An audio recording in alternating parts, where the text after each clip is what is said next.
ami, je te salue dans le précieux nom du Seigneur Jésus. Lisons ensemble Matthieu 18, verset 10. Gardez-vous de mépriser un seul de ces petits, car je vous dis que leurs anges dans les cieux voient continuellement la face de mon Père qui est dans les cieux. Matthieu 18, verset 10. Le ministère de Jésus sur terre a surtout été fait de bienfaisance et de bénédiction envers les hommes. Raison pour laquelle notre méditation de ce matin est intitulée « Jésus et les enfants ». Souvent, Jésus a béni. Des encouragements, des paroles de réconfort et de guérison sortaient de sa bouche. Pourtant, dans certains cas, Jésus a eu des mots très durs contre des êtres humains. Par exemple, Jésus constata et dénonça l'hypocrisie des pharisiens qui les menaient tout droit vers la perdition. Alors que sa mort approchait, Jésus fit un souhait étrange sur la naissance de Judas. Son sort serait tel qu'il aurait mieux valu pour lui de ne jamais naître. Enfin, Jésus fait une déclaration encore plus étrange à propos des enfants. Mais si quelqu'un scandalisait un de ces petits qui croient en moi, il vaudrait mieux pour lui qu'on suspendît à son cou une meule de moulin et qu'on le jetât au fond de la mer. Pourquoi la mort? Être jeté avec un poids dans la mer laisse peu de chances de survie.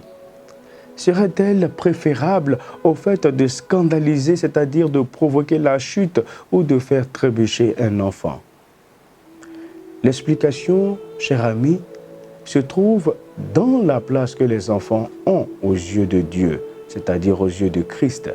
Ce sont des petits trésors, des perles de grand prix, des pierres précieuses représentant un énorme potentiel, et le fait de briser, d'écraser, bref, de le faire perdre ses chers petits ne peut rester impuni. Raison pour laquelle j'ai toujours mal quand je vois un enfant être torturé, être méprisé par un adulte ou par des gens qui ont décidé de les accueillir. Ça fait très mal. C'est dire l'amour, l'affection que Dieu a pour les enfants et la grande valeur qu'ils ont à ses yeux.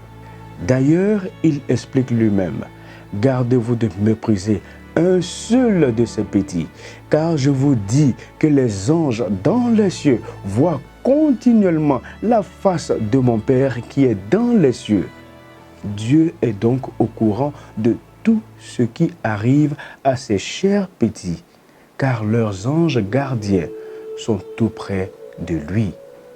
Mieux, il s'identifie à eux.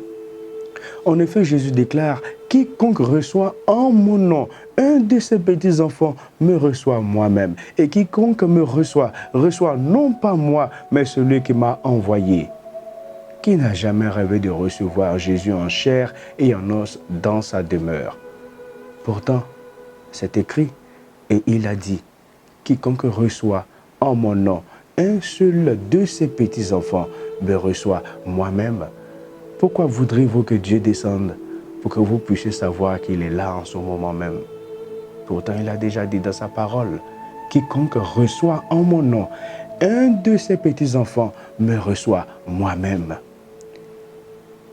Pourtant, il suffit de baisser les yeux et de prendre soin physiquement et spirituellement des enfants pour recevoir le Christ. Cher ami, vas-tu le faire aujourd'hui? Que Dieu te bénisse.